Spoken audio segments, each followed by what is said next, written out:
Please subscribe to Facetv Africa and turn the notification on. Facetv Africa, ẹ jọ̀ọ́, subscribe, hete.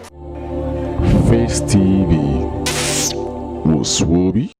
My name is Alhaji Musila Akisoya, aka MC Oluomo. Today is my 1 year in office, but mo cancel ẹ nítorí ìkọ́ tó ń ṣẹlẹ̀ ní Nigeria lórí Endsars. But àwọn PA mi gbogbo wọn ló wá fi tútà wọn mi pé wọ́n dárúkọ mi ní orí ẹ̀ pé wọ́n rán àwọn jàǹdùkú wá. Why tí èmi good citizen tí ma fi rán jàǹdùkú wá lórí Endsars tí gbogbo wa ń protest yìí pé kó má ṣẹlẹ̀ mọ́ ní Nigeria. Lórí Instagram mi, mo ìgbé sórí Instagram mi lọ́ndì 11.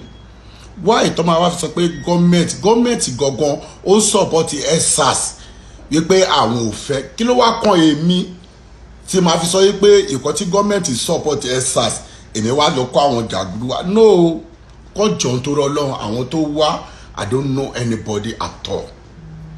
Mo fi ilé ayé mi mo fi búra, no anybody tó lóun fún mi ní owó, téèyàn bá fún mi ní owó pé kí lọ da ìkan rú, kí gbogbo iṣẹ́ tí mò ń ṣe látàárọ̀ mi ni kó dàrú. I don't collect any money for anybody. Why? Àwọn sister mi wà náà, àwọn tó ń protest, àwọn brother mi wà ń bẹ̀, àwọn tí mo mọ̀ rí ló pọ̀ jù ń bẹ̀. Ẹ ti understand? Kọ́ jọ̀ nítorí Ọlọ́run, I don't send anybody láti wá da protest ìkan tí ó ń ṣerú, because èmi náà mo support ìkan tí ó ń ṣẹlẹ̀, because citizen ni gbogbo wa, a lè máa wo ìkan tí ó ń ṣẹlẹ̀ bẹ́ẹ̀ yẹn káwọn èèyàn wa kó máa kú. Please, I don't do it. Thank you. God bless you.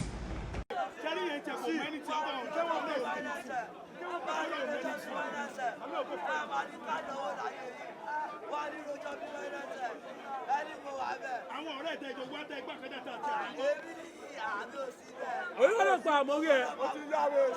Irọ́ ni. Ó dáwà. Ẹ lè dá dúró.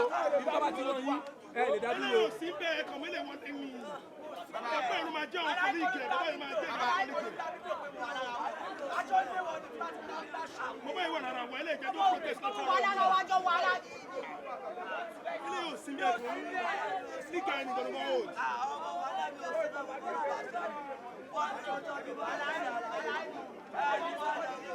Ayé yóò ní dáa, ṣe bí wà lọ lórí bọ́m lórí bridge kò ní dáa fún ẹ, kò ní dáa fún ẹ nísìnyí kọ́ ni, kò ní dáa fáyé ò ní dáa, ó ní jèrè olórí burúkú nìyí, ó yẹ kó pa yín dànù ni, èbí kọ́ láti láti ké pa yín, àwọn ọlọ́pàá náà ṣe wọn bí ẹgbẹ́ ṣe, ayé ò ní dáa, ó lè, ṣèbí ẹgbẹ́ ìlú ọba bẹ̀rẹ̀ kì,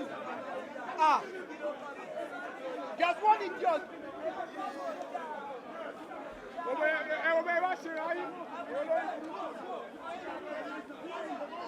Ta ló rán yín? Who sent you? Ta ló rán yín?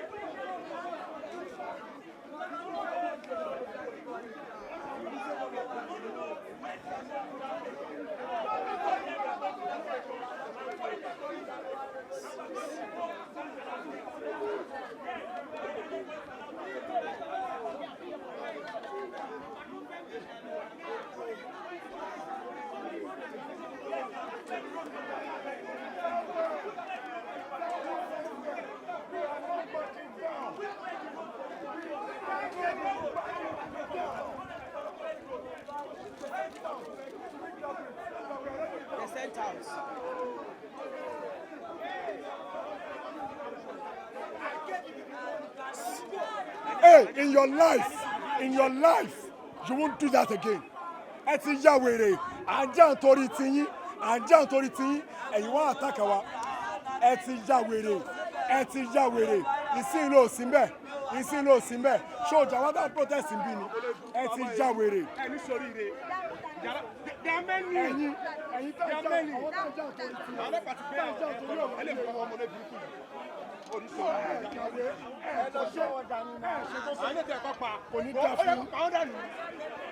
Kò ní dá fún yín. Àdáàtì akéde ẹ̀kọ́ wa ìbùlẹ̀ kan sí. Èrò ọkọ̀ fẹ́. Chief, Alpha Baba move back. Move back. Bó ṣe ń bọ̀ gbàrà, àwọn sọ̀rọ̀ nǹkan, when they come with the cutlass and axe.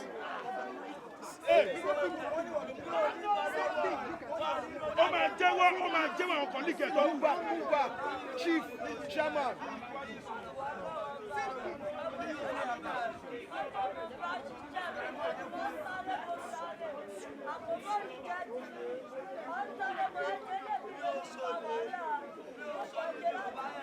Come on for here. How much they pay now? Tó bá yá ẹ máa ṣe tó ra yín. Èlò náà fún yín ẹ máa ṣe tó ra yín.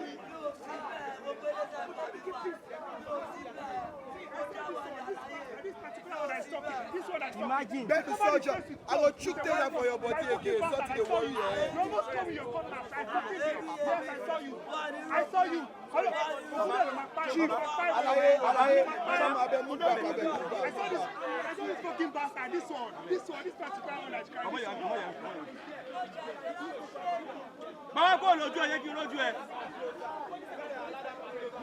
He said,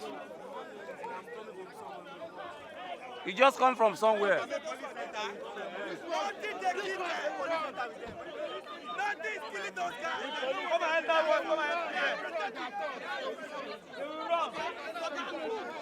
Stay here. Run away.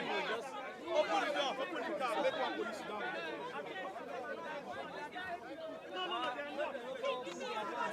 Bro, can you help me open this door?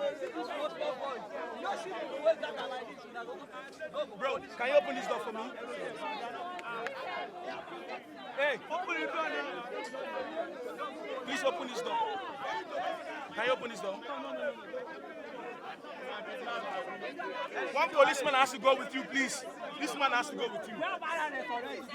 Hey, is there is one going? Guy, calm down. You all said too much. Eh, don't worry. Ah, you be James Bond. Oh yeah, okay, enter.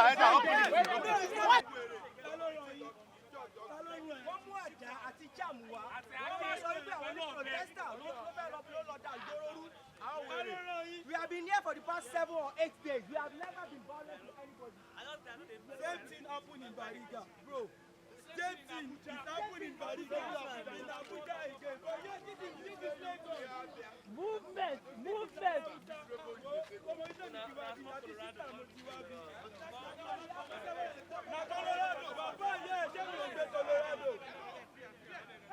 we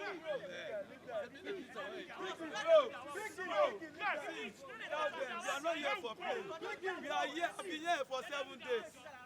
I came here all the way from Surulere, Shita precisely. I'm serious. Somehow, they won't spoil our protest. Peaceful protest. See this nuisance.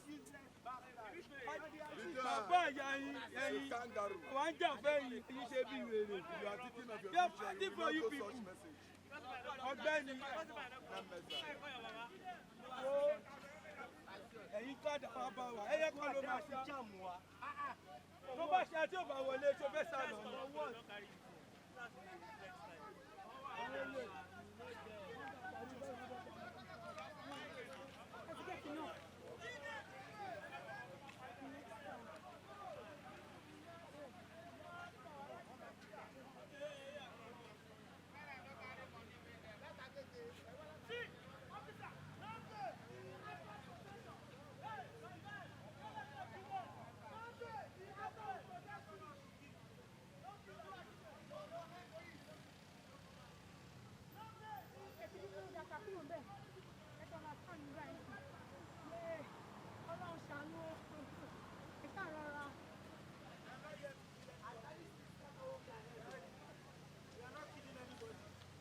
We are here to make peace, please. Nothing like killing.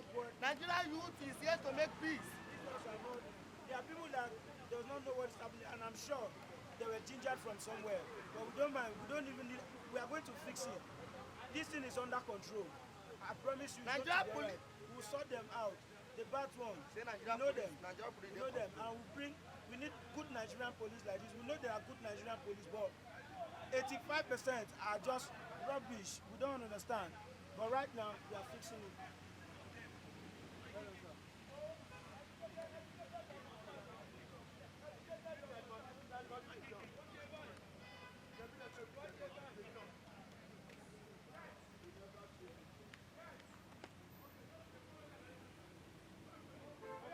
Okay, them in your vehicle. You should leave them. No. They're not follow.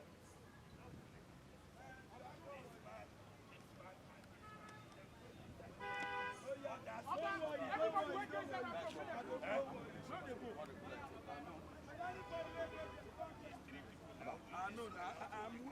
say what we are doing now.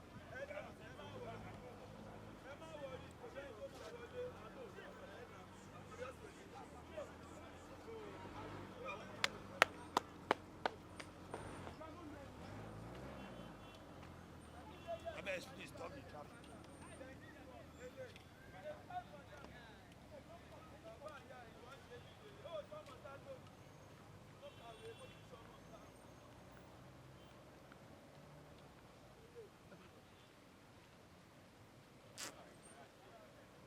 When I make this car enter, anybody get inside that? Nobody get inside that. Get the patrol to turn back. You should turn back. They go turn back. Make this one enter. Turn back. Oh yeah.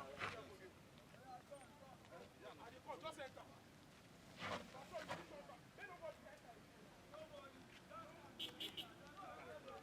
Hello, ma, please. It's okay. Stop, please. Yeah. No, jẹ́ ká wọlé.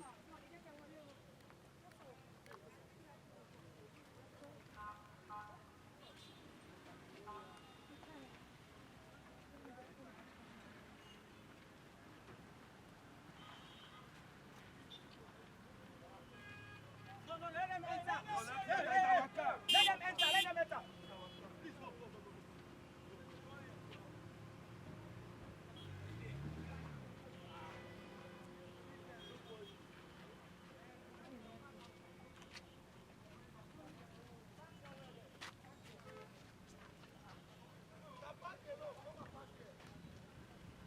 Please subscribe to Face TV Africa and turn the notification on.